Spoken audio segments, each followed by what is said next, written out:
Hey guys, and welcome back to FJU TV. Hey. Joseph, where are we at? Do you know where we're at? I think it's a huge garden, right? Yeah, it's the Rose Garden. We're here at the Rose Garden here at Southern California.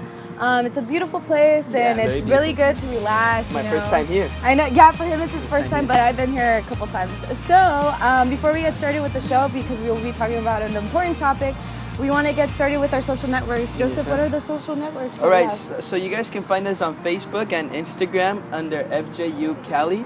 You guys can also find us on Snapchat. Guys, send us those snaps. We're trying to be a little more interactive, you know. So send us those Snapchats. Of course, you guys probably added us with the name FJU TV, but now it's FJU CA. So make sure you guys continue adding us, because there's a bunch more behind the scenes that you guys are gonna miss out if you guys don't add us, you know. So make sure you guys go and add us on that Snapchat, guys. Also, your questions, your opinions, your thoughts, they matter to us, and it'd be great if you guys can send in your questions, your comments. Maybe you want to have something that you want us to talk about. You can send it at tv@fjuniversal.com.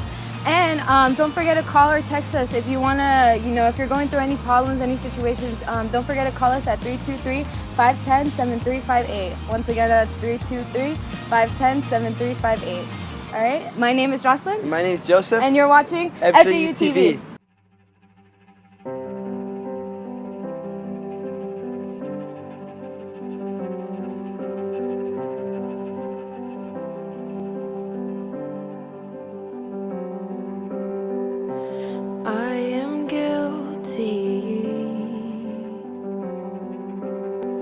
Ashamed of what I've done, what I've become. These hands are dirty.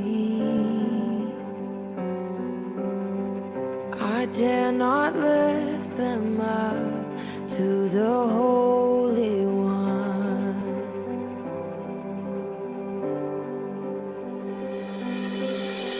You plead my cause, you right my wrongs, you break my chains, you overcome, you gave your life to give me mine.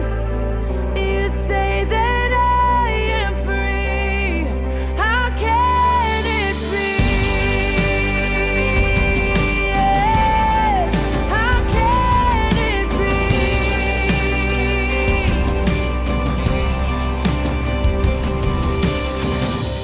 I've been hiding, afraid I've let you down. Inside I doubt that you still love me, but in your eyes there's only grace now.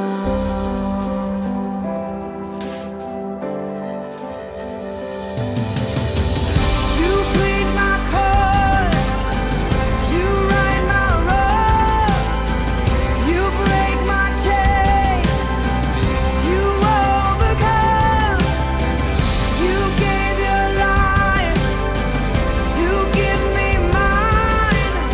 You say that I am free,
All right, guys, so the topic of the day today is the power of words. You know, a lot of times we underestimate what a little word can do to us, so we're going to be elaborating a little bit more on that, so make sure you guys stay tuned. Jocelyn, what's coming up right now?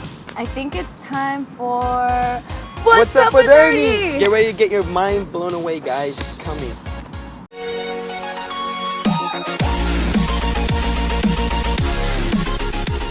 Hello guys, and welcome to another segment of What's Up with Ernie. We are here in the beautiful Rose Garden / Science Center / USC campus, and we are recording today, and the topic of today is the power of words. And for today's facts, first I wanted to tell you guys, did you guys know that if you guys give positive words to a plant, that it will grow? Bet you guys didn't know that. Well, maybe you did. And that's awesome, you know, like we can impact the plant's life by saying positive words and it'll grow. So you guys should do that. If you guys have plants at home, you know, tell them some nice things and then they'll grow, you know. And also, guys, did you guys know that if you talk to a baby while it's still in the mom's stomach, it'll probably grow to be smarter than the average baby, because the more you talk to your baby, the more knowledge it gains. So make sure that if you have a family member who's pregnant, tell them to talk to their baby. Tell them to tell them things, because they'll be smarter and they'll graduate high school and go on to have successful careers, guys. So make sure you guys talk to your babies. Alright, guys? So that was What's Up with Ernie for today. I hope you guys enjoyed, and enjoy the rest of the show with Joseph and Jocelyn. May God bless you and have a blessed week, guys.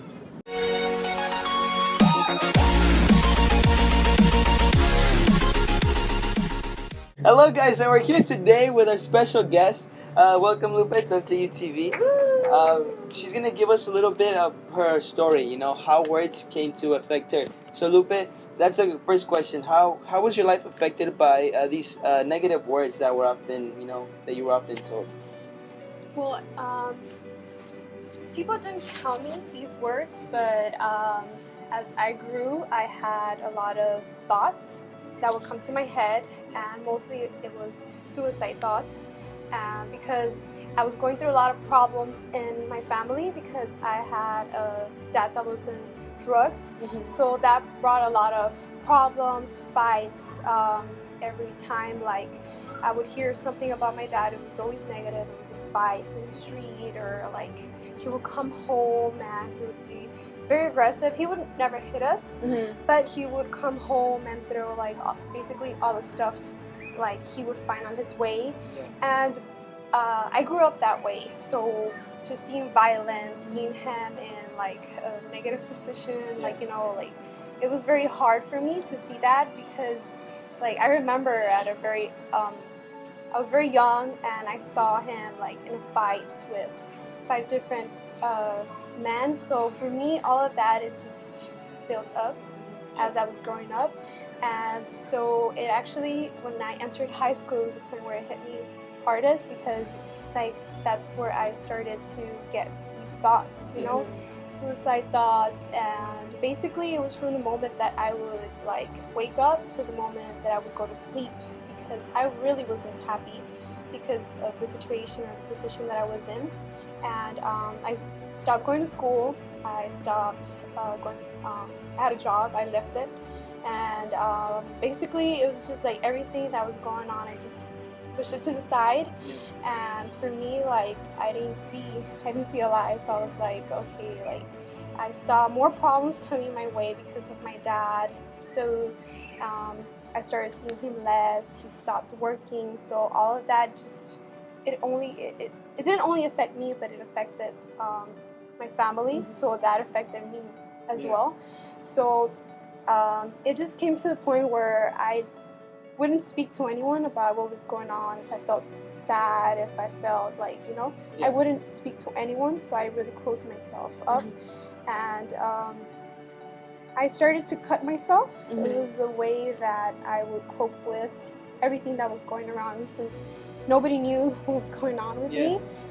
Many of my sisters would ask me at that time, like, oh, what's going on? Is something wrong, or do you feel sad? And I would be like, oh, I'm okay. Like, I'm good, you know, because I couldn't open up.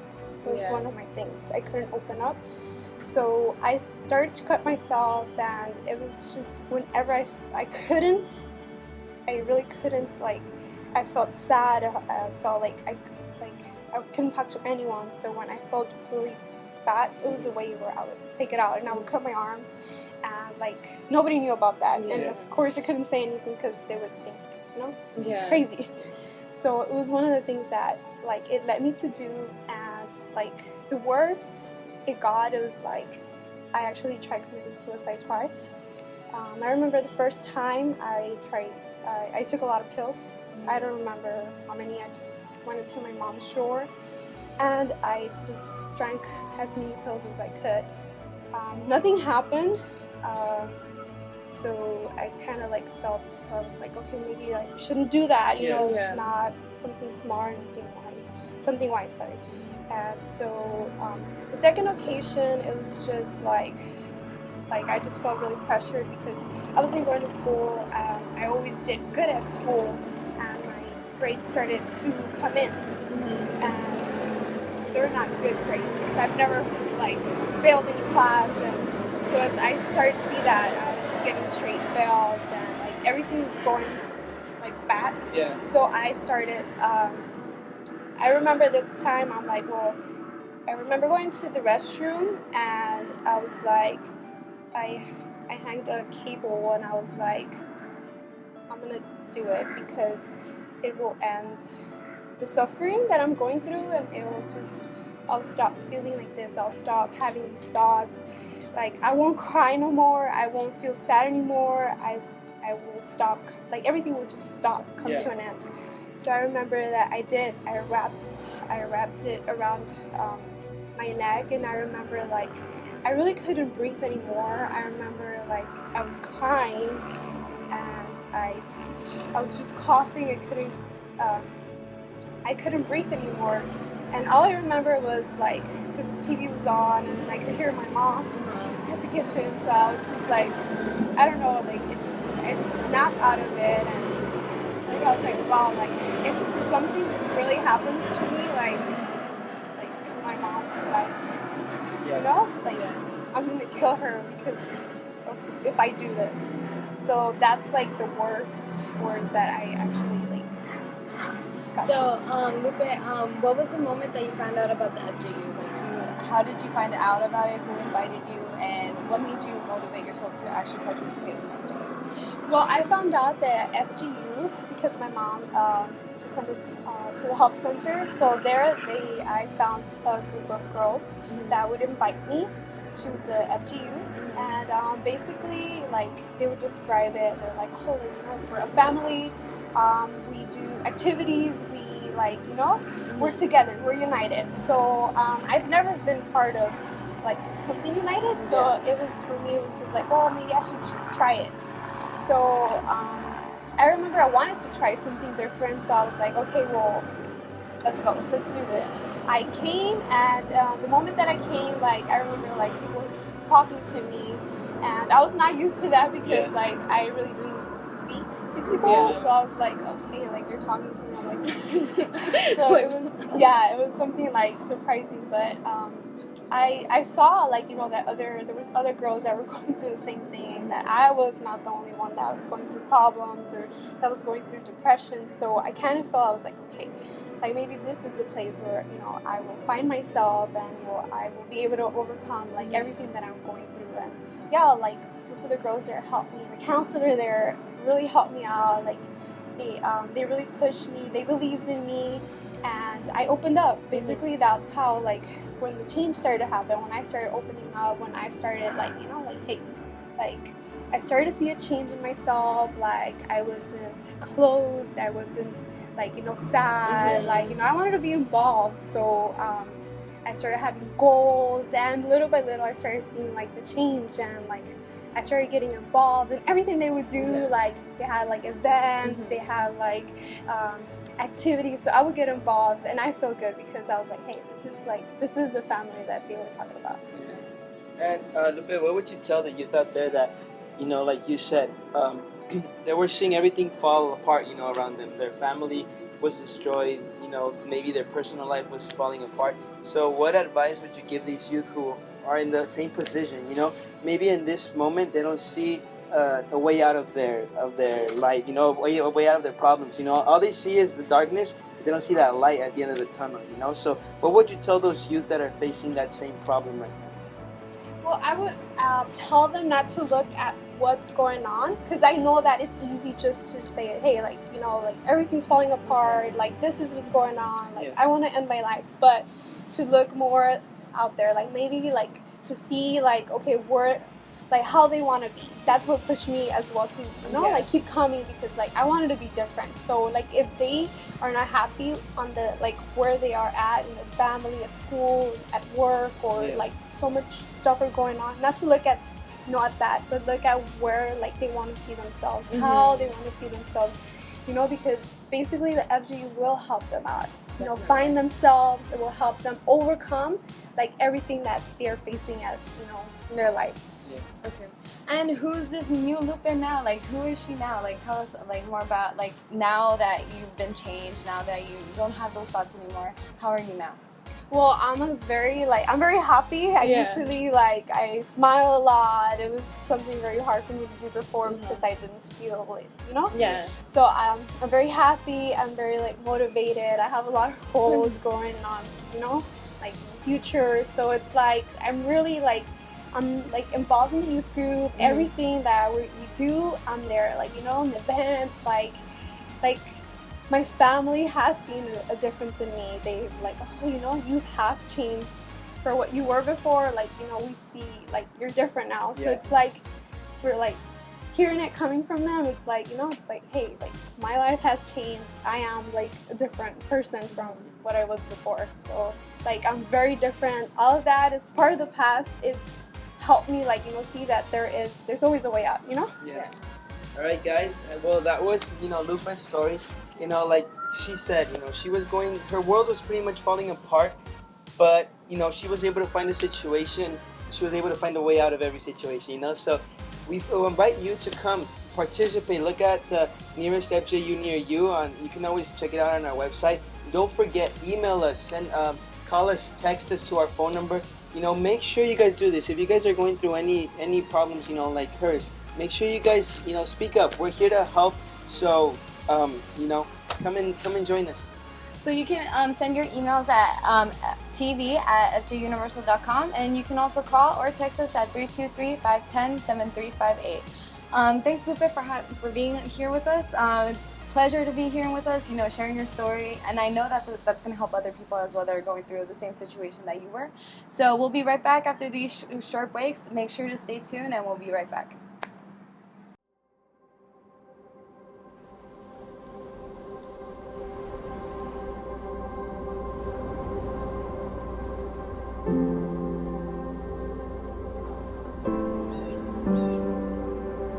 The Bible is not a series of disconnected stories. It is a single narrative in which every story, every character points beyond itself to one who is greater. The story of Adam and Eve is not just about the first man and woman. There is a true and better Adam who passed the test in the garden and whose obedience is ascribed to us. There is a true and better Abel who, though innocently slain, has blood that cries out not for our condemnation, but for our acquittal. There is a true and better Abraham who answered the call of God to leave all the comfortable and familiar and go out into the void to create a new people of God. There is a true and better Isaac, the son of laughter, of grace, who was not just offered up by his father on the mount, but was truly sacrificed for us all. There is a true and better Jacob, who wrestled and took the blow of justice we deserve, so we, like Jacob, only receive the wounds of grace that wake us up and discipline us. There is a true and better Joseph, who at the right hand of the king forgives those who betrayed and sold him and uses his new power to save them. There is a true and better Moses who stands in the gap between the people and the Lord and who mediates a new covenant. There is a true and better rock of Moses who, struck with the rod of God's justice, now gives us water in the desert. There is a true and better Job, the truly innocent sufferer, who then intercedes for and saves his foolish friends. There is a true and better David, whose victory becomes his people's victory, though they never lifted a stone to accomplish it themselves. There is a true and better Esther, who didn't just risk losing an earthly palace, but lost the ultimate heavenly one, who didn't just risk his life, but gave his life to save his people. There is a true and better Jonah, who was cast out into the storm so that we could be brought in. There is a true and better Passover lamb, innocent, perfect, helpless, slain so the angel of death will pass over us. He's the true temple, the true prophet, the true priest, the true king, the true sacrifice, the true lamb, the true light, and the true bread. The Bible is not a series of disconnected stories. It is a single narrative that points to one person, Jesus.